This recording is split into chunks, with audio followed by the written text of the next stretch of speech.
میرے بھائیو، سورہ یاسین قرآن حکیم میں سورت نمبر ہے 36 اور یہ مکی سورت ہے۔ پارہ نمبر 22 سے شروع ہو کر پارہ نمبر 23 میں کمپلیٹ ہوتی ہے۔ پہلی 21 آیات اس کی پارہ نمبر 22 میں ہے اور باقی ساری سورت جو ہے وہ پارہ نمبر 23 کے اندر ہے۔ اور ظاہر ہے یہ پاروں کی ڈویژن جو ہے یہ توقیفی نہیں ہے، نبی صلی اللہ علیہ وآلہ وسلم نے تعلیم نہیں فرمائی، یہ بعد میں کی گئی ہے تابعین کے ادوار کے اندر۔ اس لیے پھر اس میں جو اس قسم کی قباحتیں ہیں صورتوں کے ٹوٹنے والی، یعنی ایک تو ہے کہ بہت آدھا آدھا ہو تو پھر قابل برداشت ہے، جس طرح کہ اب سورۃ الحجر کو دیکھیں، اس کی صرف ایک آیت پارہ نمبر 13 میں ہے، باقی پوری سورت جو ہے وہ پارہ نمبر 14 کے اندر ہے۔ اب وہ ایک آیت سے کیا ایڈوانٹیج لے لیا کسی نے؟ اگر وہ اس ایک آیت کو صرف کر دیتے تو وہ سورت ٹوٹتی نہ پاروں کی شکل میں۔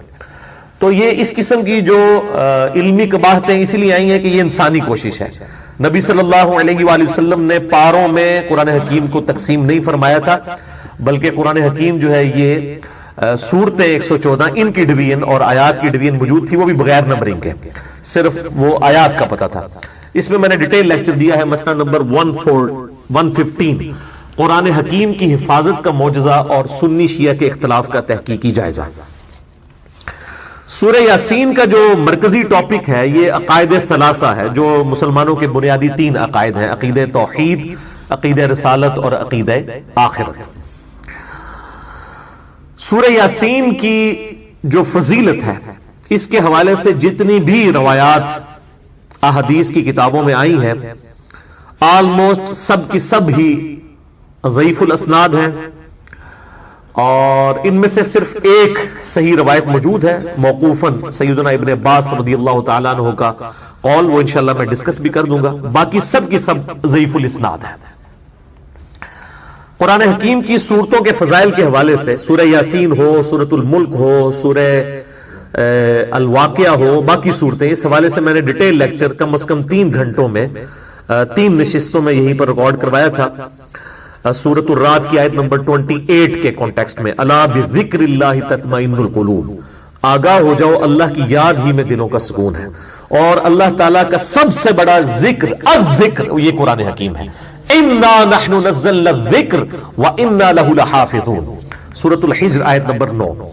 تو میں نے اس اللہ کے ذکر والی جو آیت ہے سورۃ الرعد آیت نمبر 28، اس کے کانٹیکسٹ میں قرآن حکیم کی 12 صورتوں کے فضائل 3 نشستوں کے اندر، مسئلہ نمبر 112 ABC یہ ریکارڈ کروائے تھے۔ آج میں اس ڈیٹیل میں جاؤں گا، اس میں نے سورہ یاسین کے حوالے سے بھی ڈسکشن کی تھی۔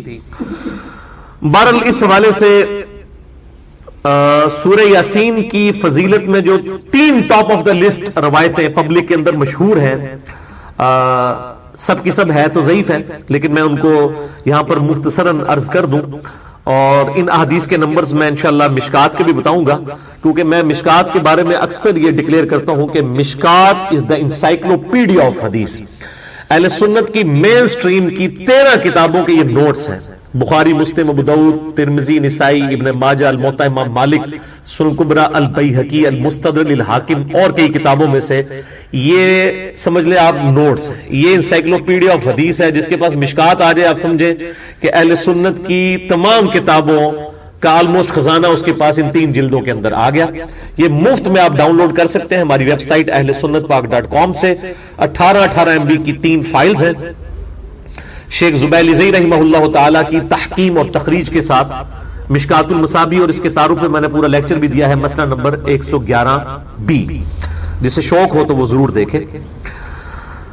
پہلی جو مشہور حدیث ہے اس حوالے سے وہ جامعہ ترمذی میں انٹرنیشنل نمبر کے مطابق 2887 اور مشکات میں ہے 2147 کہ آپ صلی اللہ علیہ وآلہ وسلم نے فرمایا کہ ہر چیز کا کوئی نہ کوئی دل ہوتا ہے، اور قرآن حکیم کا دل سورہ یاسین ہے۔ جو اس کی تلاوت کرے گا اسے 10 دفعہ قرآن حکیم پڑھنے کا ثواب ملے گا۔ لیکن یہ روایت جو ہے یہ اصول محدثین پر کمزور ہے۔ اس میں ایک راوی ہے ہارون ابو محمد، وہ مجہول الحال، ان نون راوی ہیں جن کا کوئی پتہ نہیں ہے، اور لاپتہ راویوں سے جو روایتیں ہیں وہ محدثین کے ہاں قابل قبول نہیں ہوتی۔ دوسری روایت ہے کہ آپ صلی اللہ علیہ وآلہ وسلم کی طرف منسوب ہے کہ جو اللہ کی رضا کے لیے سورہ یاسین پڑھے اس کے سابقہ سارے گناہ معاف کر دیے جاتے ہیں، لہٰذا اپنے قریب المرگ جو لوگ ہیں، نزع کے عالم میں ہیں، ان کے پاس اس کو پڑھو۔ یہ روایت شعب الایمان امام بیہقی کی کتاب میں 2458 نمبر ہے اور مشکات میں 2178۔ لیکن یہ روایت بھی جو ہے اصول محدثین پر ضعیف ہے، کیونکہ اس میں ایک راوی کا نام ہی کوئی نہیں ہے، رجل ان کے ساتھ ہی سند کے اندر آتا ہے بالکل، یعنی وہ جو پچھلی روایت تھی اس میں نام تو موجود تھا، مجہول الحال تھا، اس میں تو نام بھی اس کا نہیں ہے، اتنا لاپتہ ہے، لہذا یہ روایت بھی کمزور ہے۔ اچھا، مارکیٹ میں سورہ یاسین کے حوالے سے آپ نے دیکھا ہوگا وہ مبینوں والی ایک یاسین مل رہی ہوتی ہے، وہ جتنی مبینیں آتی ہیں نا 7-8، وہ ہر مبین کے بعد اس میں ذکر ایڈ کیے ہوتے ہیں، یہ فیبریکیٹڈ ہے، اس کی کوئی اصل موجود نہیں ہے، اور اس قسم کے وظائف مارکیٹ کے اندر کافی سارے جو ہے وہ ملتے ہیں، جب تک سند صحیح نہ ہو اس وقت تک ان وظائف کے اوپر اپنا ٹائم ضائع نہ کیا جائے۔ تیسری روایت جو مشہور ہے کہ جو شخص دن کے آغاز میں سورہ یاسین پڑھ لے اس کی تمام حاجتیں پوری کر دی جائیں گی، یہ سنن دارمی میں 3461 ہے اور مشکات میں 2177۔ یہ بھی مرسل روایت ہے، سیدنا عطا بن ابی رباح وہ تابعی ہیں اور ڈائریکٹ نبی صلی اللہ علیہ وآلہ وسلم سے بیان کر رہے ہیں، اور تابعی جب کوئی بات نبی صلی اللہ علیہ وآلہ وسلم کے ریفرنس سے ڈائریکٹ بیان کرے اور اس میں سند نہ ہو تو وہ مرسل چھوٹا ہوا واسطہ مانا جاتا ہے، منقطع روایت ہوتی ہے۔ لیکن یہ جو سنن دارمی کی حدیث ہے 3461، اس سے بالکل اگلی روایت جو ہے وہ بالکل صحیح سند کے ساتھ ہے سورہ یاسین کے بارے میں ہی، اور وہ ہے سنن دارمی میں 3462۔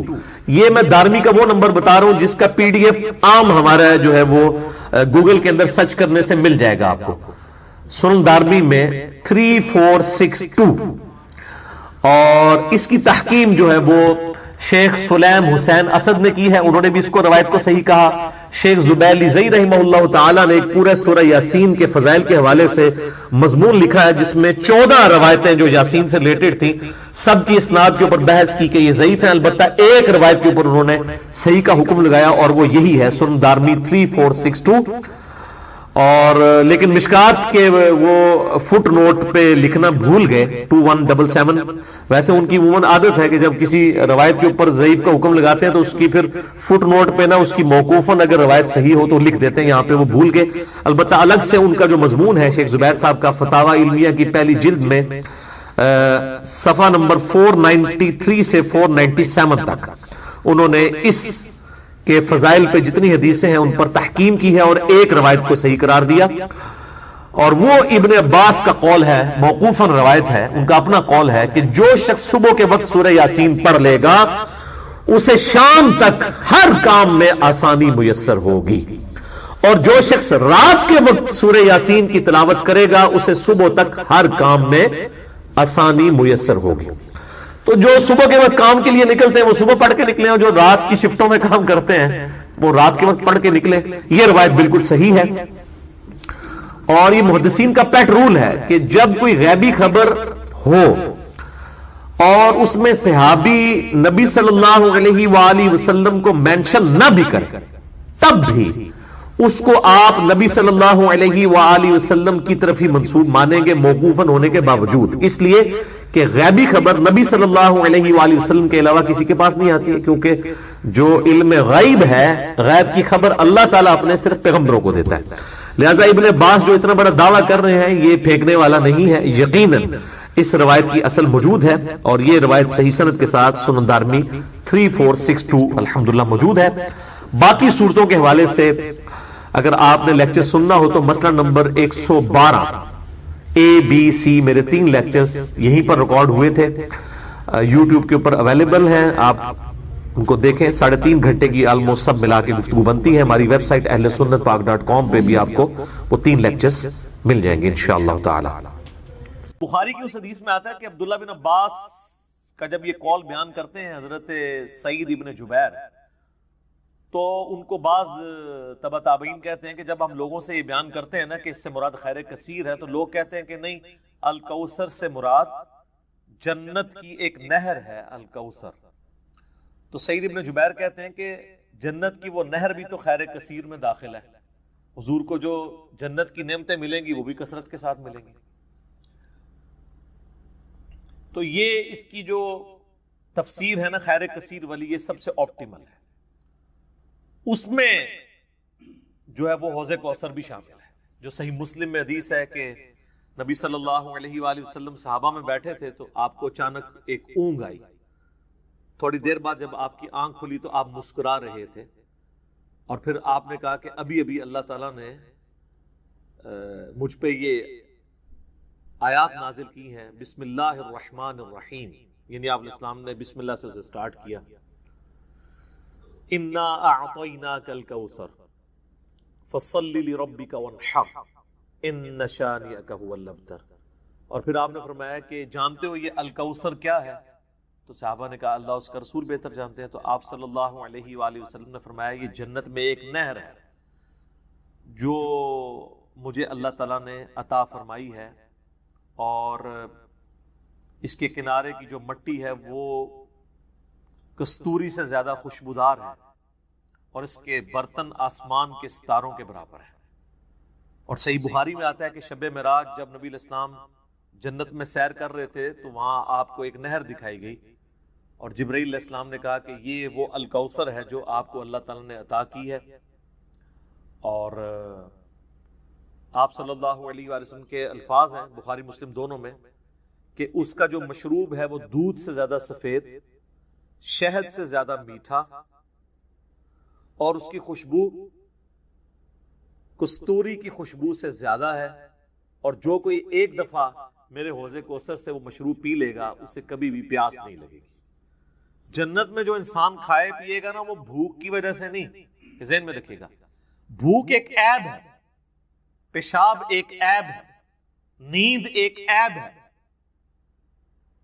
اسی لیے یہ تینوں چیزیں جنت میں نہیں ہیں. جنت میں انسان کھائیں گے لذت لینے کے لیے. پیشاب نہیں ہوگا، بخاری مسلم میں الفاظ ہیں خوشبودار ڈکار آئے گی، سارا کھانا ہضم. تو جنت چونکہ نعمتوں کا نام ہے کوئی کمزوری نہیں، وہاں پہ نیند بھی نہیں ہے. یہاں پہ تو ہم نیند کیوں یوز کرتے ہیں؟ تاکہ ہم نیکسٹ 24 گھنٹے میں پرفارم کر سکیں گے، بلکہ بیٹری چارج ہوتی ہے. وہ میری خالہ جو ہے نا وہ بڑے پیارے الفاظ استعمال کرتی ہیں. ان کی بیٹی جب چھوٹی تھی نا تو سوئی ہوتی تھی نا تو کون سے پوچھتا تھا بیٹی ہے کہ کہتے ہیں چارجنگ تے لائی ہیں، کیونکہ بچے جب اٹھتے ہیں نا پھر تو آپ ان کو سنبھال بیٹھے، جب تک یہ سونا نہ جائیں سکون نہیں آتا. تو وہ جو سوتے ہیں نا وہ چارجنگ پہ لگے ہوئے ہوتے ہیں، پھر جیسے صبح انہوں نے اٹھنا نا ایٹھلی اوپرلی کر دینی ہے. تو قیامت میں جنت والے دن آپ کو جنت میں چارجنگ کی ضرورت نہیں ہے، بلکہ نیند وہاں پہ ضرورت ہی نہیں. اللہ تعالیٰ نے ویسے ہی انسان کو اتنی انرجی دی ہوئی ہوگی. تو لہذا آپ علیہ السلام کا جو فرمان ہے نا کہ جو ایک بار پیے گا وہ کبھی پیاسا نہیں ہوگا، تو کسی کے ذہن میں خیال آ سکتا ہے کہ پیاسا نہیں ہوگا تو پھر پانی کی لذت کیا؟ وہ اللہ تعالیٰ نے جنت کی نعمتوں میں لذت ہی اتنی رکھی ہے کہ انسان لذت کی وجہ سے اس کو استعمال کرے گا. اور پھر انہی احادیث میں بخاری و مسلم کے موجود ہے کہ میرے حوض کوثر پہ پھر ایسے لوگ بھی لائے جائیں گے جن میں پہچانتا ہوں گا، اور جب میں انہیں مشروب پلانے لگوں گا تو میرے ان کے درمیان ایک آڑ قائم کر دی جائے گی. تو میں کہوں گا کہ یہ تو میرے صحابہ ہیں، اصحابی اصحابی. امتی والی روایتیں بھی ہیں بخاری مسلم میں، اصحابی والی بھی ہیں. تو مجھے بتایا جائے گا کہ یا رسول اللہ آپ کو نہیں پتا آپ کے بعد انہوں نے دین میں بدعتیں جاری کر دی تھی اور الٹے قدم پھر گئے تھے.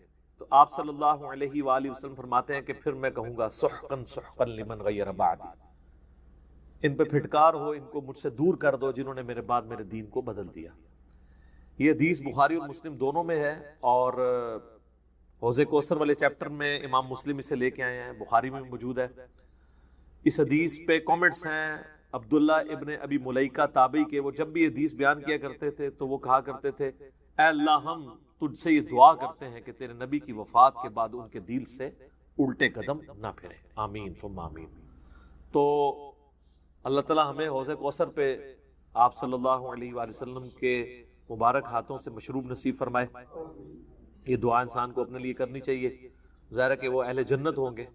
اور بخاری مسلم میں کہ اس کے جو برتن ہیں نا وہ برتن ہی آسمان کے ستاروں کے برابر اس کی تعداد ہے.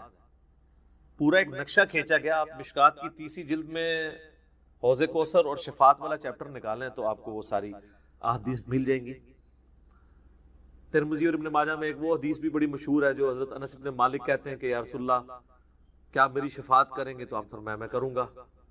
تو یا رسول اللہ قیامت والے دن میں آپ کو کہاں تلاش کروں؟ تو آپ علیہ السلام فرمایا میزان عمل پہ آ جانا جہاں میرے امتیوں کے نام اعمال تول رہے ہوں گے. یا رسول اللہ وہاں نہ پاؤں؟ تو فرمایا حوض کوثر پہ آ جانا. عرض کی وہاں پہ بھی نہ پاؤں؟ تو فرمایا پھر پولیس رات پہ آ جانا.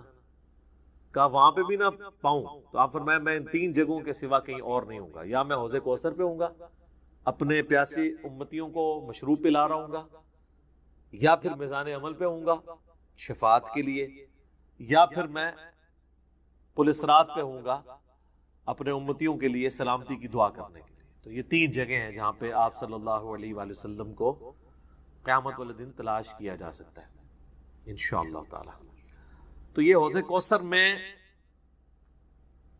وہ خیر کثیر جو ہر طرح کی آپ کو عطا کی گئی وہ بھی شامل ہے, اور اسپیسیفکلی حوض کوثر جو ہے وہ بھی. حتیٰ کہ جو بخاری اور مسلم میں حدیث ہے, آپ نے اپنی وفات سے 1 مہینے پہلے خطبہ دیا تھا غزوہ احد کے شہداء پر, جو آپ نے نماز جنازہ دوبارہ پڑھی تھی 8 سال بعد. اس میں الفاظ ہیں, آپ نے فرمایا کہ میرا ممبر جو ہے وہ حوض کوثر پہ لگا ہوا ہے. یہ والے جو الفاظ ہیں یہ دوسری حدیث میں, کیونکہ وہاں پہ ممبر نہیں تھا. یہ الفاظ ہیں بخاری اور مسلم کی وہ حدیث کہ میرے گھر سے میرے ممبر سے میرے گھر تک جنت کے ٹکڑوں میں سے ایک ٹکڑا ہے ریاض الجنہ. اس میں الفاظ ہیں اور میرا ممبر جو ہے وہ حوض کوثر پہ لگا ہوا ہے. یعنی آپ علیہ السلام وہ دیکھ رہے تھے حوض کوثر کا منظر, ٹائم میں گزار کے آپ کو دکھایا گیا. وہ جو بخاری مسلم کی وہ والی حدیث ہے عقبہ بن عامر والی, جو شہدائے احد پہ آپ نے 8 سال بعد جنازہ پڑھا اپنی وفات سے 1 مہینہ پہلے, اور عقبہ ابن عامر کے الفاظ ہیں یہ آخری دفعہ میں نے رسول اللہ کو ممبر پہ دیکھا, اس کے بعد میں نے آپ کو نہیں دیکھا. تو اس میں الفاظ ہیں, آپ نے فرمایا کہ میں اپنے حوض کوثر کو اس وقت بھی دیکھ رہا ہوں, اور دیکھنا میرے بعد جو ہے وہ مجھے تم سے یہ خطرہ نہیں کہ تم شرک میں مبتلا ہو جاؤ گے, بلکہ مجھے خطرہ ہے کہ تم دنیا کے مال میں پڑ جاؤ گے اور پھر اس کی لالچ میں ایک دوسرے کو قتل کرو گے اور تم بھی تباہ و برباد ہو جاؤ گے جس طرح اگلی قومیں تباہ و برباد ہوگی. تو اس میں بھی حوض کوثر کے الفاظ موجود ہیں.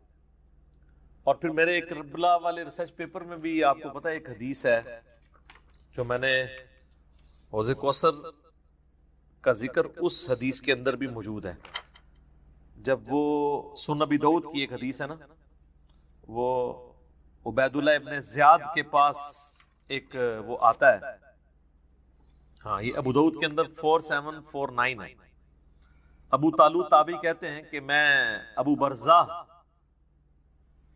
کو میں نے دیکھا کہ وہ گورنر یزید عبید اللہ ابن زیاد کے پاس آئے جب کہ وہ دسترخوان پر تھا. تو اس نے ابو برزہ کو آتے ہوئے دیکھا اور کہا کہ یہ تمہارا ٹھگنا محمدی ہے. استغفر اللہ. ان کا قد چھوٹا تھا تو ان کا اے گینڈا محمدی, یعنی محمدی اس نے اس لیے کہا کہ وہ حضور کا صحابی تھا.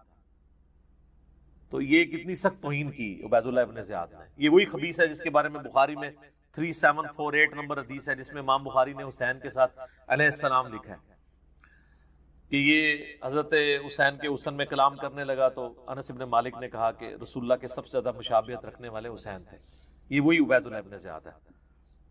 تو یہ صحابہ کے گستاخ ہیں, آل امیہ ہیں, یہ بنو امیہ کے خدمت گار. تو اب آپ دیکھیں جب اس نے یہ بات کی نا تو حضرت ابو برزہ اس کی تنزیہ بات کو سمجھ گیا. آپ نے فرمایا مجھے گمان نہیں تھا کہ میں ایسے لوگوں کے دور حکومت تک زندہ رہوں گا جو مجھے رسول اللہ کی صحبت پر آر دلائیں گے, کہ میری زندگی میں یہ وقت بھی آنا ہے کہ رسول اللہ کی وجہ سے ہمیں پوری دنیا پہ غلبہ ملا, اور اس غلبے کی حکومت کو جو لوگ انجوائے کر رہے ہیں عرب کے بدو, یہ رسول اللہ سے میری نسبت پہ مجھے آر دلائیں گے کہ مجھے کہہ رہے ہیں کہ ٹھگنا محمدی, یعنی پنجابی سے کہتے ہیں گینڈا محمدی. نعوذ باللہ. تو اب اس نے فوراً پینترا بدلا. وہ کہنے لگا کہ محمد صلی اللہ علیہ وسلم کی صحابیت تمہارے لیے باعث زینت ہے, آر کا سبب نہیں. پھر کہنے لگا کہ میں نے تمہیں اس لیے بلوایا ہے کہ تم سے حوض کوثر کے بارے میں پوچھوں, کیا تم نے رسول اللہ سے اس کے بارے میں کچھ سنا ہے؟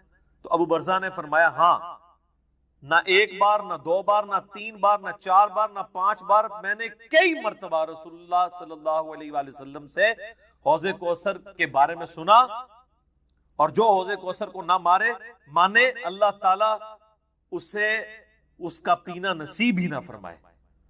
اور پھر سیدنا ابو طالوت کہتے ہیں کہ سیدنا ابو برزہ رضی اللہ تعالیٰ عنہ غصے کی حالت میں وہاں سے تشریف لے گئے. انہوں نے بدعا دی کہ جو حضور کے حوض کوثر کو نہیں مانتا اللہ تعالیٰ اس کو حوض کوثر نصیب ہی نہ کرے. تو حوض کوثر جو ہے ایک ریالٹی ہے، اور قیامت والے دن کی چند بڑی ایکٹیویٹیز جو انسان کے لیے تسکین کا باعث ہے، ان میں سے ایک عرش کا سایہ، اسی طریقے سے یہ حوض کوثر بھی ہے. اس گرمی کے اندر اللہ تعالیٰ کی نعمتوں میں سے بڑی نعمت ہے، ہم سب کو نصیب فرمائے. آمین ثم آمین. ٹھیک ہو گئی؟ اب میرے بھائیو، جو یہ آیت مبارکہ آ رہی ہے نا، سورۃ النساء کی آیت نمبر 48، یہ متقاضی ہے کہ ہم بقیہ ساری گفتگو اسی کانٹیکسٹ میں کریں. یہ قرآن حکیم کی اگر میں کہوں نا سب سے کریٹیکل آیت ہے، تو میرا یہ دعویٰ غلط نہیں ہوگا. کائنات کی سب سے بڑی حقیقت کو آشکار کرنے والی یہ آیت مبارکہ ہے، تو یہ میرا دعویٰ غلط نہیں ہوگا. سورۃ النساء کی آیت نمبر 48 سورۃ النساء میں 2 دفعہ ریپیٹ ہوئی ہے، تھوڑے سے الفاظ کے فرق کے ساتھ. ایک 48 نمبر پہ اور اس کے بعد 116 کے اوپر جا کے یہ آیت آئے گی.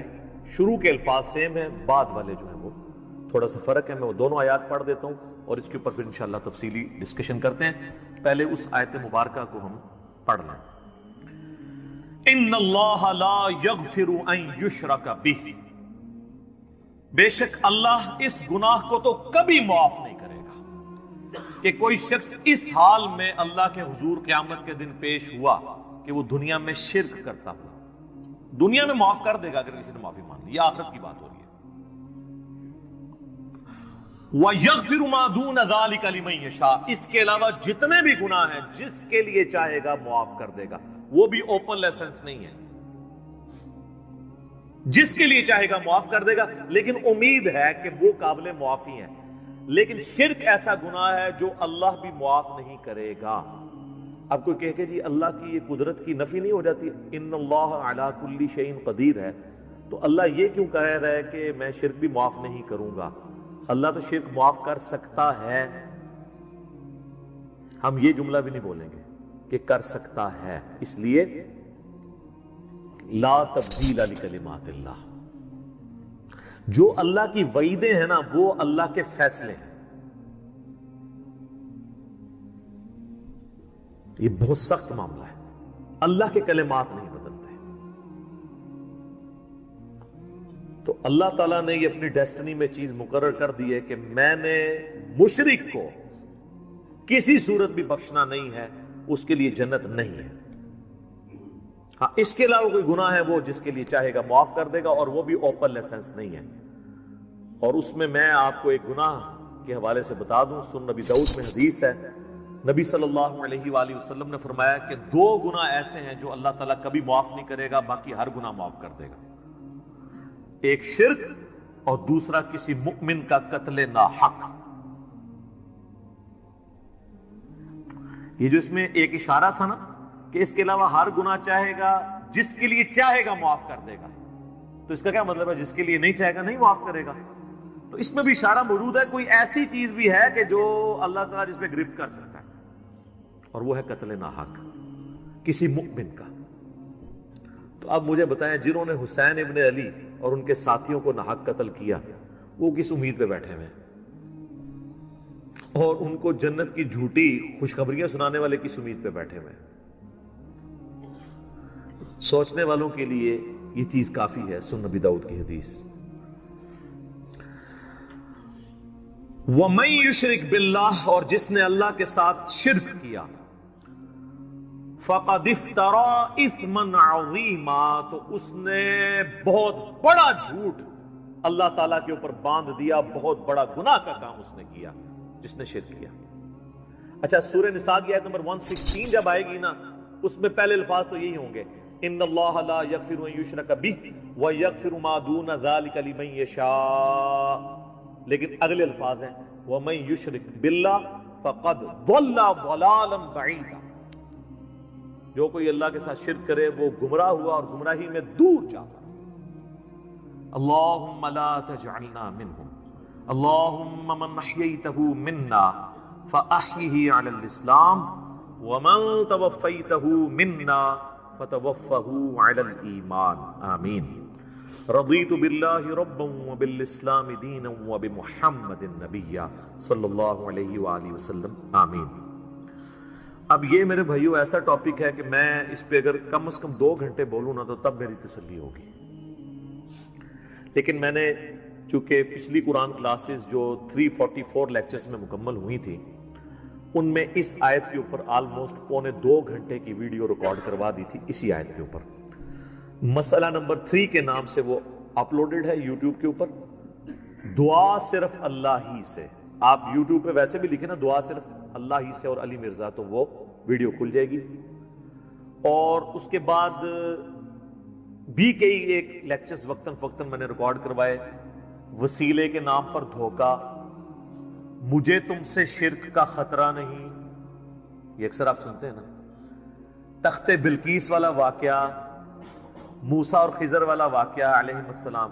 ہر وہ چیز جسے دھوکہ کر کے نا قبر پرستی یا بابا پرستی یا بابوں سے مانگنا سکھاتے ہیں نا، ایک ایک چیز کے اوپر میں نے الگ سے تسلی کروائی ہے قرآن، بخاری اور مسلم کی روشنی میں الحمدللہ. اب وہ سارے لیکچر جمع کریں تو اس ایک آیت پہ کم از کم 10 گھنٹے گفتگو ہو سکتی ہے. لیکن ٹائم تو متحمل نہیں ہے کہ ہم اتنی ڈیٹیل گفتگو کریں. لیکن چند ایک باتیں تو میں ضرور کروں گا. ایک ریسرچ پیپر میں نے اس کے اوپر لکھ دیا 8 صفحوں کا، آپ اہل سنت پاک.com پہ ڈاؤن لوڈ کریں گے. دعا صرف اللہ ہی سے. میں نے اس کا نام توحید، شرک اس طرح کا نہیں رکھا کیونکہ لوگ ان ناموں سے چڑھ جاتے ہیں. میں نے وہ چیز اس کے نام پہ رکھی کہ جس کے اوپر لوگ چڑھے. آپ کسی بھی مسلمان سے، خواہ بریلوی ہو، دیوبندی ہو، اہل حدیث ہو، اہل تشیع ہو، جا کے پوچھیں کہ دعا کس سے کی جاتی ہے تو کیا کہے گا؟ اللہ سے. کوئی آپ کو نکھٹو قسم کا بھی بندہ یہ نہیں کہے گا کہ دعا جو ہے وہ کسی فرشتے سے ہو سکتی ہے، کسی جن سے ہو سکتی ہے، کسی پیغمبر سے ہو سکتی ہے. نہیں جی نہیں، نماز تے اللہ دی پڑھی دی ہے، دعا بھی اللہ کو منگی دی ہے. لیکن حالت یہ ہوگی کہ وہ دعا اللہ سے یہ مانگ رہا ہوگا. نماز میں تو قرآن کی وہ آیت سورۃ الفاتحہ کی 4 نمبر آیت کم از کم 17 رکھتے ہیں جو فرض ہیں روزانہ کی، ان میں 17 دفعہ پڑھتا ہوگا ایاک نعبد و ایاک نستعین. اے اللہ عبادت بھی صرف کریں گے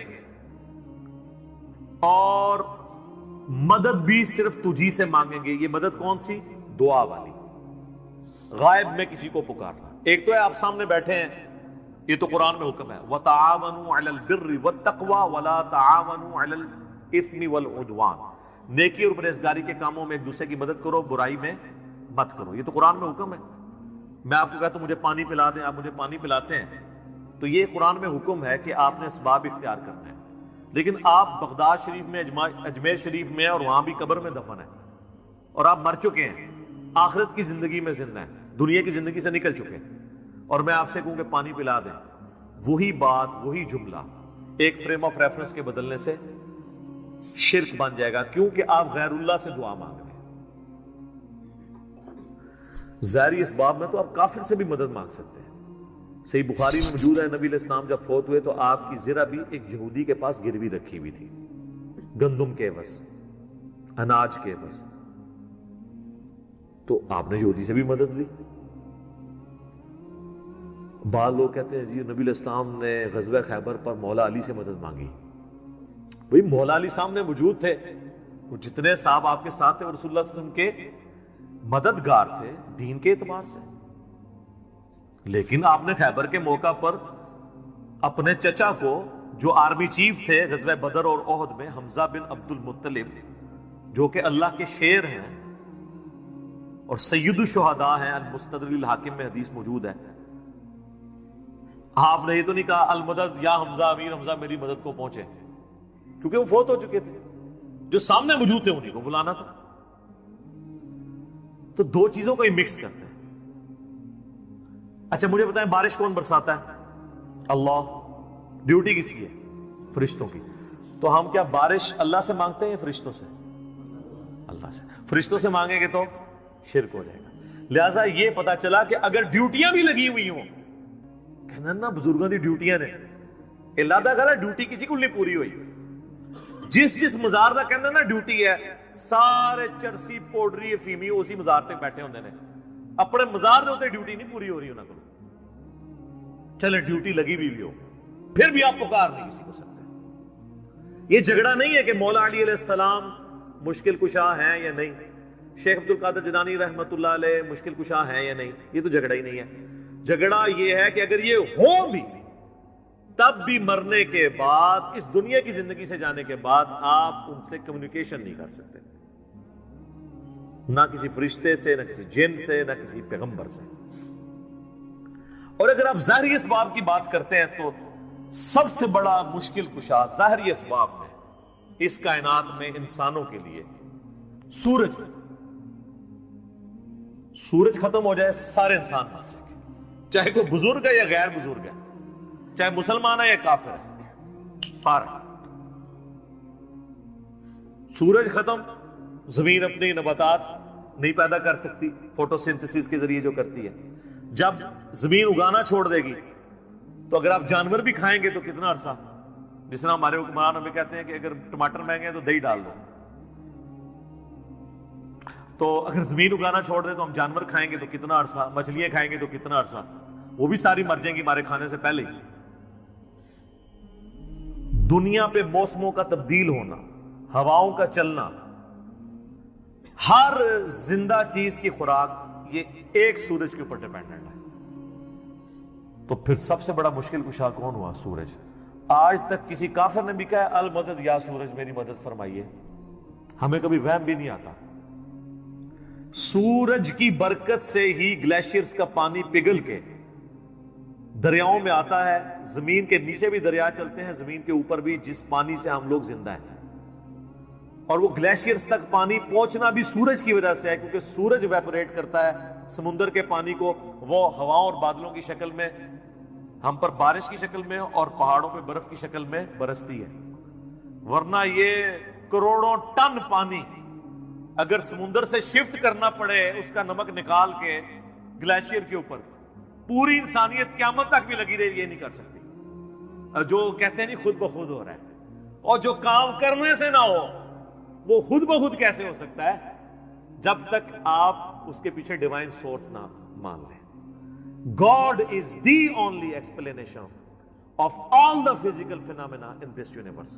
خدا ہی وضاحت ہے اس کائنات میں ہونے والے ہر فزیکل فینامنا کے پیچھے، وہ ڈیوائن سورس ہے۔ ڈیوٹی لگائی بھی 15 ارب سال سے سورج چل رہا ہے، اس میں فیول کون ڈال رہا ہے؟ اسے کان سے پکڑ کے کون چلا رہا ہے؟ سورج کو خود بھی نہیں پتا کہ وہ کیا کر رہا ہوگا، لیکن سورج کو ہم کیا مشکل کشا مانتے ہیں؟ حالانکہ ساری مشکلیں ہماری وہی حل کر رہا ہے۔ ہم کہتے ہیں سبب ہے، پھر بھی نہیں پکارتے۔ اتنے بڑے سبب کو آپ پکار نہیں رہے تو بابے کدھر سے آ گئے؟ بابے تو خود آپ کے نذرانوں پہ چلتے ہیں، کھانا کھا لیں تو انہیں ٹوائلٹ کی ضرورت پڑ جاتی ہے، اور جو کوئی کہتا ہے نا میں سمندر، دریا یا زلزلہ روک سکتا ہوں، وہ اپنا پیشاب کو روک کے بتا دے نہیں۔ وہ پچھلے دنوں ایک انڈیا کے وہ مولانا صاحب کی ویڈیو بھی اپلوڈ ہوئی تھی نا کہ شیخ عبد القادر جیلانی کی مجلس میں ایک وقت کے بہت بڑے ولی بیٹھے تھے، اس دوران انہیں پیشاب آ گیا اور شدت شدید تھی، روک لیتے نا، انہیں خود مان لیا کہ بزرگ نہیں پیشاب روک سکتے۔ وہ کہتے عبد القادر جیلانی نے اینڈ جناب چادر سٹی انہوں نے جا کے ڈگی تے، پھر کسی میدان پہنچ گئے تے، فارغ ہو کے واپس آئے تو روک لیندے نا، اس میں الفاظ ہیں، وہ کہتے ہیں وہ بہت بڑے ولی اللہ تھے، پیشاب نہیں رکا، نہیں رک سکتا سر، نہ، انسان بہت کمزور ہے، کھانا نہ کھائے زندہ نہیں رہ سکتا، محتاج ہے۔ سورۃ المائدہ کی آیت نمبر 72 میں آیا عیسیٰ اور ان کی ماں روٹی کے محتاج تھے۔ اگر عیسیٰ اولو العزم پیغمبر محتاج ہیں کھانا کھانے کے، اور ان کی ماں سارے بزرگوں سے بڑی بزرگ ولیہ مریم بنت عمران وہ روٹی کی محتاج ہے، تو بابوں کی کیا اوقات ہے؟ روٹی کے محتاج ہے، اور روٹی کھا لیں تو نکالنے کے محتاج، نہ نکلے تو پھر پریشانی۔ سب کچھ اللہ کر رہا ہے، تو میرے بھائی جب یہ اللہ کر رہا ہے، پکارنا اللہ کو ہے، ایاک نعبد و ایاک نستعین۔ یہ ہمارا مین جھگڑا ہے شرک کے حوالے سے۔ ہزاروں باتیں ایک طرف، اصل بات یہ ہے کہ اصل شرک ہوا ہے ایاک نستعین میں۔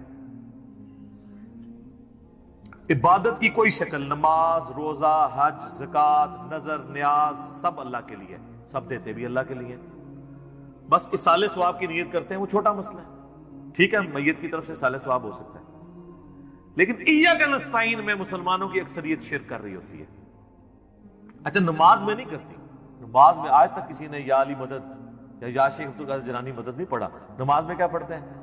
ایاک نعبد و ایاک نستعین۔ تو سر مولا علی بھی نمازوں میں اللہ کو پکارتے تھے، نماز کے بعد بھی اللہ کو پکارتے تھے، مولا علی کا ماننے والا وہ ہوگا جو مولا علی کی طرح اللہ ہی کو پکارے، ورنہ مولا علی کا ماننے والا تو وہ نہ ہوا۔ تو یہ آپ دیکھیں کتنی بڑی جرت کا یہ لوگ کام کر رہے ہوتے ہیں۔ ہم جب سمجھاتے ہیں تو کہتے ہیں آپ گستاخی کر رہے ہیں۔ سر جب آپ عیسائیوں کو سمجھاتے ہیں نا کہ حضرت عیسیٰ ابن مریم اللہ کے بیٹے نہیں ہیں، تو عیسائی بھی یہی سمجھتے ہیں آپ حضرت عیسیٰ کی گستاخی کر رہے ہیں۔ اور قرآن میں تو بہت سخت بات آئی ہے، سورہ المائدہ کی آیت نمبر 17 میں، لَقَدْ كَفَرَ الَّذِينَ قَالُوا إِنَّ اللَّهَ هُوَ الْمَسِيحُ ابْنُ مَرْيَمَ، بے شک وہ لوگ کفر کر رہے ہیں جو یہ کہہ رہے ہیں کہ عیسیٰ ابن مریم ہی اللہ ہیں۔ اس کے بعد کتنے سخت الفاظ ہیں، قل اے نبی تم فرماؤ فَمَن يَمْلِكُ مِنَ اللَّهِ شَيْئًا، اللہ کا کوئی کیا بگاڑ لے گا، ان اراد ان یہلک المسیح ابن مریم وامہ ومن فی الارض جمیعا، کہ اگر اللہ ارادہ کرے کہ عیسیٰ ابن مریم اور ان کی ماں کو اور ساری مخلوق کو ہلاک کر دے، اللہ کا کوئی کیا بگاڑ سکتا ہے؟ اچھا شرک کیا عیسائیوں نے، مثال دے دی عیسیٰ ابن مریم کی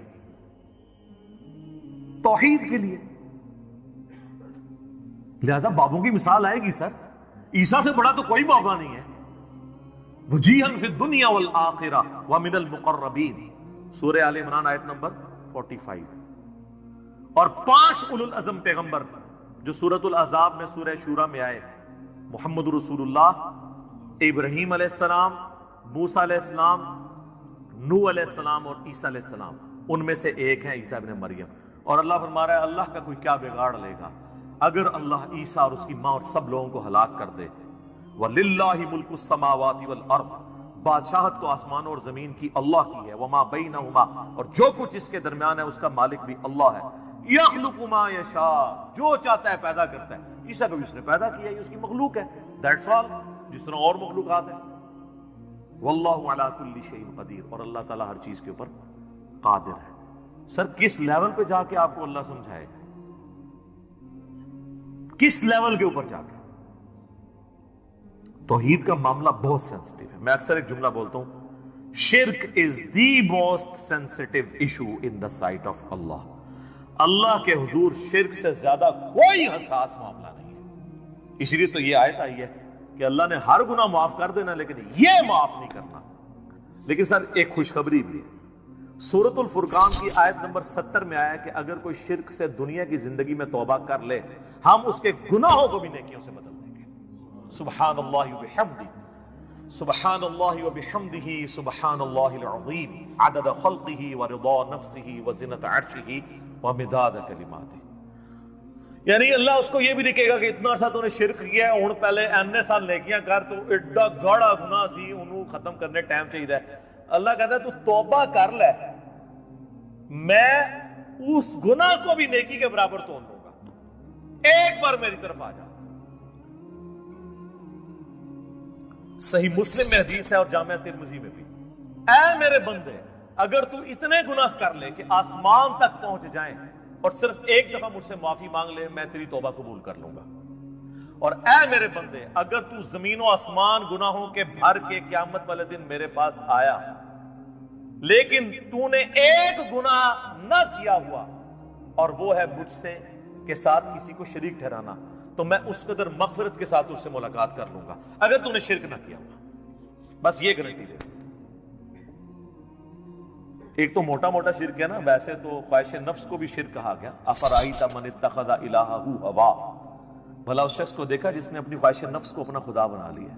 وہ بھی چھوٹا شرک تو ہے، فجر کے وقت اذان کی آواز سن کے مسجد میں نہ جانا اور اپنے نفس کی پیروی کرنا، یہ بھی شرک کی ایک فارم ہے۔ اسی لیے ابراہیم علیہ السلام کو سب سے بڑی جو ڈگری قرآن میں اللہ نے دی ہے نا، وہ کیا ہے؟ وما کان من المشرکین، وہ مشرک نہیں تھے. آپ بندہ کہتا ہے یار یہ کون سی ڈگری ہے, مشرک تو میں بھی نہیں ہوں. نا سر نا, ابراہیم علیہ السلام دی توحید اور تے تہاڈی میری توحید اور. وہ ہر طرح کے شرک سے آزاد ہو چکے تھے. سر اس سے بڑی کیا بات ہوگی. اللہ نے قرآن پاک میں فرمایا کہ سورۃ البقرہ میں کہ جب جب ابراہیم کو اس کے رب نے آزمایا تب تب وہ آزمائش میں پورا اترا. اور سورۃ النجم میں فرمایا ابراہیم وہ ہے جو ہم سے وفا کرنے والا ہے. اور سورہ الصافات میں آیا کہ ہم نے اسے اتنی بڑی آزمائش میں ڈالا کہ اس کے بچے کی قربانی کا اسے حکم دیا تو وہ تیار ہو گیا اس کے لیے. تو انہوں نے بیٹے کو بھی اللہ کے مقابلے پہ کھڑے نہیں ہونے دیا, اس لیے کہا گیا وما کان من المشرکین. یہ کوئی چھوٹی ڈگری نہیں, بہت بڑی ڈگری ہے. تو شرک کا معاملہ بہت سینسٹیو ہے. یہ صحیح مسلم کی میں نے آپ کو حدیث بتائی. ایک اور حدیث ہے صحیح مسلم کے اندر ہی کہ نبی علیہ السلام جب شب معراج گئے تو اللہ تعالیٰ نے ان کو 3 تحفے دیے. نمبر 1 5 نمازیں, نمبر 2 سورۃ البقرہ کی آخری 2 آیات آمن الرسول, اور تیسرا یہ کہ میں گارنٹی دیتا ہوں کہ آپ کا جو امتی شرک نہیں کرے گا نا میں اس کی مغفرت کر دوں گا قیامت والے دن. یعنی at the end of the day, اپنا عذاب بھگتنے کے بعد. یہ نبی علیہ السلام کو گارنٹی دی گئی. بخاری اور مسلم دونوں میں حدیث ہے, نبی علیہ السلام نے 3 دفعہ فرمایا جانتے ہو سب سے بڑا گناہ کون سا ہے, جانتے ہو سب سے بڑا گناہ کون سا ہے, جانتے ہو سب سے بڑا گناہ کون سا ہے. صحابہ نے کہا یا رسول اللہ اور اس کا رسول بہتر جانتے ہیں. آپ فرمایا کیا میں تمہیں بتا نہ دوں, تمہیں بتا نہ دوں, بتا نہ دوں. کہ یا رسول اللہ بتائیں. فرمایا اللہ کے ساتھ شرک کرنا. اور ایک اور حدیث ہے بخاری اور مسلم کی, اس میں بھی یہی الفاظ ہیں, لیکن اس میں الفاظ ہیں کہ تم اللہ کے ساتھ شرک کرتے ہو حالانکہ اس نے تمہیں پیدا کیا ہے. پیدا کرنے والا اور پیدا ہوا برابر نہیں ہو سکتے. سر اللہ ہی ہے جو پیدا کرنے والا ہے, باقی سب پیدا ہوئے ہیں.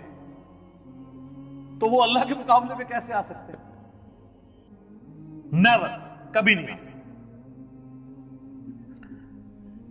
صحیح بخاری اور مسلم میں ایک اور حدیث ہے, معاذ ابن جبل کہتے ہیں کہ میں نبی علیہ السلام کے پیچھے ایک دفعہ سواری پہ گدھے پہ بیٹھا تھا.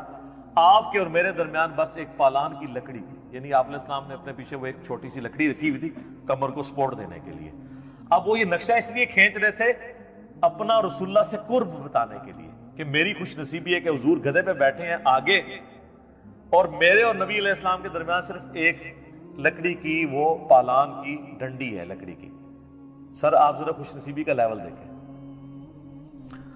اور نبی علیہ السلام سواری پہ مجھ سے ارشاد فرماتے ہیں معاذ, تو کہتے ہیں میں نے کہا یا رسول اللہ حاضر ہوں, حکم کیجئے. پھر حضور نے دوسری دفعہ کہا اے معاذ, پھر انہوں نے کہا یا رسول اللہ میں حاضر ہوں. تیسری دفعہ بھی اس طرح کہا. پھر حضور نے, یعنی یہ اس لیے آپ کرتے تھے کہ کسی کو اٹینٹیو کریں کہ میں آپ کو بہت بڑی بات کرنے لگا. تو میں معاذ جانتے ہو کہ اللہ کا اپنے بندوں پہ کیا حق ہے؟ کہ رسول اللہ اور اس کا رسول بہتر جانتے ہیں. فرمایا کہ اللہ کا اپنے بندوں پہ یہ حق ہے کہ وہ صرف اسی کی عبادت کریں اور اس کے ساتھ کسی کو شریک نہ ٹھہرائیں. تو پھر نبی علیہ السلام خاموش ہو گئے, سواری تھوڑی آگے گئی. پھر آپ نے کہا معاذ کہ یا رسول اللہ حاضر, لبیک یا رسول اللہ, یہ الفاظ ہیں یا رسول اللہ حاضر ہوں. پھر کہا معاذ لبیک یا رسول اللہ, 3 دفعہ. پھر جانتے ہو جو بندہ یہ کر لے کہ وہ شرک نہ کرے اور اللہ کی ہی عبادت کرے, اس بندے کا اپنے رب پہ کیا حق ہے؟ ہائے ہائے ہائے, بندے کا کیا حق ہو سکتا ہے, بندے کی کیا اوقات ہے. لیکن اللہ نے انسان کو یہ عزت دی ہے کہ جو شرک نہیں کرتا اور صرف اس کی بات کرتا ہے وہ پھر اللہ پہ حق رکھتا ہے کہ ایسے بندے کو اللہ عذاب نہ دے اور قیامت والے دن بخش دے. یہ ہے اس بندے کا حق اپنے رب کے اوپر. اللہم اجعلنا منہم, آمین. اللہم انا نسألک جنت الفردوس مع النبیین والصدیقین والشہداء والصالحین, آمین. یہ اس بندے کا حق ہو جائے گا. سنن ابن ماجہ میں اور مسند احمد میں حدیث ہے, معاذ ابن جبل کہتے ہیں, یہی معاذ اور ابو درداء اصحاب صفہ میں سے, وہ کہتے ہیں میرے خلیل نے, میرے جگری یار نے رسول اللہ کے لیے وہی لفظ استعمال. ہاتھ پاؤں چلا کے آج کے دور میں تو آپ کسی کو قائل کر ہی نہیں سکتے. یقین کریں بچوں کو نہیں قائل کر سکتے. وہ بھی کہتے ہیں جی لاجیکلی بات کریں، اس میں مارنے والی کون سی بات ہے؟ ہمیں ہمارے ماں باپ مارتے تھے تو ہم نے تو نہیں کبھی پوچھا کہ کیوں مار رہے ہیں. آپ ذرا مار کے دیکھیں، اگلے آرگومنٹ کرتے ہیں بچے کہ جی کیا مسئلہ ہے، بابا غصے میں ہے، کیا ہو گیا ہے، بات کریں، قائل کریں پہلے. ہاں آپ تو اس طرح نہیں کرتے. ہمارے زمانے میں تو ماں باپ ہمیں صرف یہ کہتے تھے وہ چڑیا بیٹھی ہوئی ہے، ہم وہ بات ہی بھول جاتے تھے. آج کل کے آپ بچوں کو یہ کہہ کے دیکھیں. میری وہ بچی چھوٹی 5-6 سال کی ماشاءاللہ، میں نے اس کو چیک کرنے کے لیے صرف اس کو میں کسی بات پہ نا آرگومنٹ اس کے ساتھ کر رہا تھا نا، تو میں نے اسے آف دا وے جا کے نا ایک بات کی. تو میں نے کہا بیٹا اس دن تم نے جو ماما کے ساتھ بابا اس میں یہ بات کہاں سے آ گئی؟ ہم تو کچھ اور کر رہے تھے بات، کہ میں آپ سے یہ ٹاپک ڈسکس کر رہی ہوں تو اب آپ مجھے دبانے کے لیے کوئی ایک اور واقعے کا حوالہ دے رہے ہیں. ہمیں اگر کوئی یہ ہمارے بچپن میں کرتا تھا کہ تم نے اس دن یہ بدتمیزی کی تھی تو ہمارے تو ہاتھ پاؤں بھول جاتے تھے کہ یار اب اس کی بھی ہمیں مار ابھی کھانی پڑے گی. نہ سرکار، آج کل بچے یہ نہیں ہے، وہ کہتے ہیں کہ یہ جو آپ بات ڈسکس کر رہے ہیں اس کا اس بات سے کوئی تعلق نہیں، اس کو ہم بعد میں ڈسکس کریں گے، پہلے تو یہ بات ڈسکس کریں نا جو آپ اس وقت آپ کر رہے ہیں. آج کل یہ، اور یہ پازیٹیو چیز ہے، میں اس کو نیگیٹو چیز کے طور پہ بیان نہیں کر رہا ہوں. میں سمجھتا ہوں ہماری ایج کے پڑھے لکھے لوگ جو اپنی اولاد کے ساتھ آرگومنٹ کرتے ہیں، یہ اسلامی تاریخ کے کامیاب ترین ماں باپ ہیں. اور وہ ماں باپ جنہوں نے اپنی اولادوں کو دبا کے رکھا ہوا تھا، ان کے مینٹل ماڈلز بدل دیے، نہ پوری زندگی ان میں کانفیڈنس کوئی آیا، نہ انہیں بات کرنے کا کوئی ڈھنگ آیا، نہ انہوں نے تھنک آؤٹ آف باکس کیا کہ کبھی سوچتے. دنیا بھی برباد کی، آخرت بھی برباد کی. ظاہر ہے باپ سے صرف آپ پھر دنیا تو نہیں لیں گے، عقیدہ بھی اس کا لے لیں گے. اس سے آپ کبھی نہیں پوچھیں گے کہ بھئی یہ محرم کے مہینے میں ہم گھوڑے کے نیچے سے کیوں گزر رہے ہیں، اور یہ جھولا ہم نے کیوں نکالا ہوا ہے، اور یہ ربیع الاول میں ہم نے یہ جھڑیاں کیوں لگا لی ہیں، اور لوگ ڈھول کے اوپر یہ قوالی کیوں کر رہے ہیں. یہ جرت ہوگی کسی کی پوچھنے کی؟ کبھی نہیں ہوگی. ابھی کہ جو پڑھے لکھے ماں باپ ہیں وہ آرگومنٹ کرتے ہیں، اجازت دیتے ہیں کہ آپ کا یہ رائٹ ہے، آپ بھی اپنا موقف رکھو، میں بھی رکھتا ہوں، آپ کو علمی طور پہ قائل کریں گے. اس لیے اپنی اولاد کے ساتھ دوستی کا معاملہ رکھیں، اس کے اوپر اتھارٹی والا معاملہ نہ رکھیں، ہر چیز ڈسکس کریں. میں الحمدللہ میری بیوی بھی، ہم اپنے بچوں کے ساتھ بالکل اس طرح بات کرتے ہیں جس طرح بڑوں کے ساتھ. حالانکہ ہمارے زمانے میں ماں باپ کہتے تھے اس کا تو لیول ہی کوئی نہیں، اس کے ساتھ کیا بات کریں، اس کو تو سمجھ نہیں ہوگی. اور بچے سے کچھ سیکھنا لوگ عیب تصور کرتے تھے. ٹھیک ہے، میں آپ کو بتاؤں بچے سے اچھا کوئی ٹیچر ہی نہیں ہوتا، وہ آپ کو گراس روٹ لیول سے سمجھاتا ہے. مجھے کبھی کوئی دوست کوئی ویڈیو کا کوئی سینئر آدمی جو چند ایک لوگوں کے پاس میرا وہ موبائل نمبر ہے نا، وہ مجھے کبھی کوئی میسج کر دینا. اب میں تو وہ استعمال کرتا ہوں 1100-1200 والا موبائل ہے. مجھے کہ اس ویڈیو کا لنک بھیج دیں، میں نے کہاں سے اس میں سے لنک نکالنا ہے، اس میں تو لنک نکلنا ہی کوئی نہیں. ٹھیک ہے، اسمارٹ فون مجھے یوز نہیں کرنا آتا، اور جان بوجھ کے میں نے، ورنہ تو میرے لیے تو کوئی مسئلہ نہیں تھا اس کو سیکھنا، میں نے جان بوجھ کے اپنے اوپر ایک قدغن لگائی ہوئی ہے، واٹس ایپ، یہ ساری چیزیں. میں پھر وہ اپنی چھوٹی بچی جو 6 سال کی بلا کے بتاؤ بابا میں آپ کو بتاتی ہوں اس کو یوں کریں، اس کو یوں، اور ایک ایک چیز وہ کنسپٹ کلیئر کرے گی کہ اس کو یہ بات نہیں سمجھ آئی ہوگی تو میں اس کو یہ بتاؤں. بڑا بندہ تو انڈرسٹوڈ کر لیتا، لیکن چھوٹا بچہ جب سمجھاتا ہے نا تو اسے ہوتا ہے کہ اگر میں نے اس کو یہ بتایا یہ چھوڑ دیا تو اس کو پتہ نہیں چلے گا. تو اس میں سے یہ لنک ایسے نکالتا ہے، یہ لنک اس کو ایسے فارورڈ کریں اور یہ پہنچ کے آپ کے موبائل میں اب آپ آگے فارورڈ کرتے ہیں. آرگومنٹ کریں، لاجیکلی قائل کریں کہ ہاں بھی یہ کیا ہوا ہے، کیوں کیا ہے. ہم جب چھوٹے چھوٹے تھے اس زمانے میں اگر گھر میں کوئی نقصان ہوتا تھا نا تو ماں باپ پھینٹی لگاتے تھے بچوں کی. میں نے الحمدللہ آج تک کسی نقصان کے اوپر کبھی کسی بچے کو ایک تھپڑ بھی نہیں مارا، ریکارڈ. ہمیشہ آرگومنٹ کیا کہ بھئی کیا ہوا ہے، کیوں ہوا ہے، بتاؤ، یہ بتاؤ.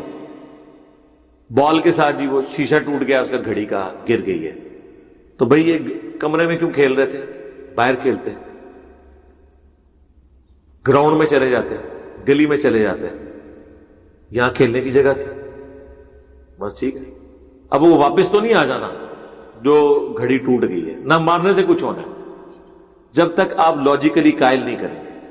اور اس طرح کا جو اخلاقی آپ کا روب آپ کی اولاد کے اوپر ہوتا ہے وہ مارنے سے زیادہ ہوتا ہے۔ اور دوسرا جو نقصان ہو جاتا ہے نا وہ یہ ہے، جب آپ بچوں کو مارتے ہیں نا تو وہ چیزیں پھر آپ سے چھپاتے ہیں، اور صرف نقصان نہیں چھپاتے، وہ چیزیں بھی آپ سے چھپا لیتے ہیں جو بچوں کو ماں باپ سے چیزیں نہیں چھپانی چاہیے، کیونکہ وہ بعض اوقات ایجوکیشن سے تعلق رکھتی ہیں ایسی چیزیں۔ آپ دیکھتے ہیں نا کتنے لوگ جو یہ مدرسوں کے اندر برے کام ہو رہے ہوتے ہیں، وہ بچے ڈر کے مارے گھر آ کے بتاتے ہی نہیں ہیں، انہیں یہ ہوتا ہے کہ ہمارے ماں باپ الٹا ہمیں ماریں گے۔ اور پھر ماں باپ بھی ایسے ہیں، ایسے ڈنگر قسم کے ماں باپ ہوتے ہیں بعض، کہ بچہ کوئی شکایت کرتا ہے نا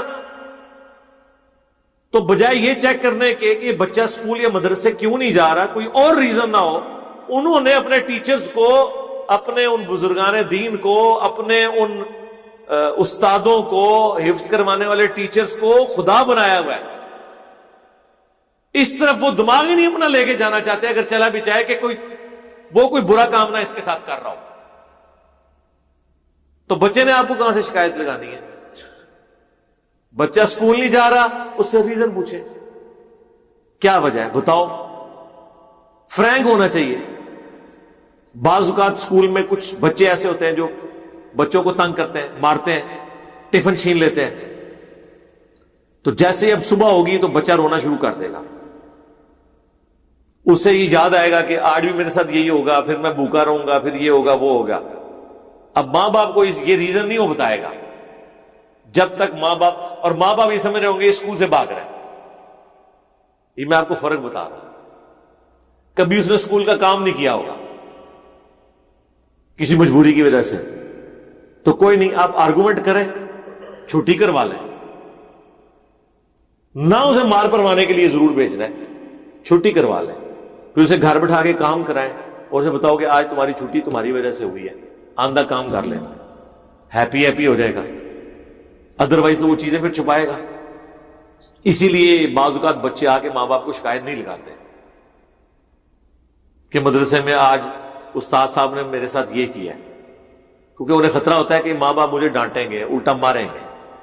لیکن اگر آپ کی فرینکنس ہوگی تو وہ آپ کے ساتھ خود ڈسکس کریں گے۔ اور بعض اوقات تو آپ کو کچھ لیول تک تو خود ہی ایجوکیٹ انہیں کر دینا چاہیے، جس طرح وہ عامر خان کی ایک ویڈیو آئی تھی چھوٹے بچوں کو ایجوکیٹ کرنے کی، چھوٹا سا کلپ ہے یوٹیوب کے اوپر رکھا ہوا ہے، بڑے مہذب انداز میں، بغیر اس نے کوئی بھی اس طرح کی چیز، یہ اسی کا کمال ہے، ویسے اللہ نے اسے فن دیا، وہ ایجوکیٹ کر دیا۔ فرینکنس جو ہے معاملات کو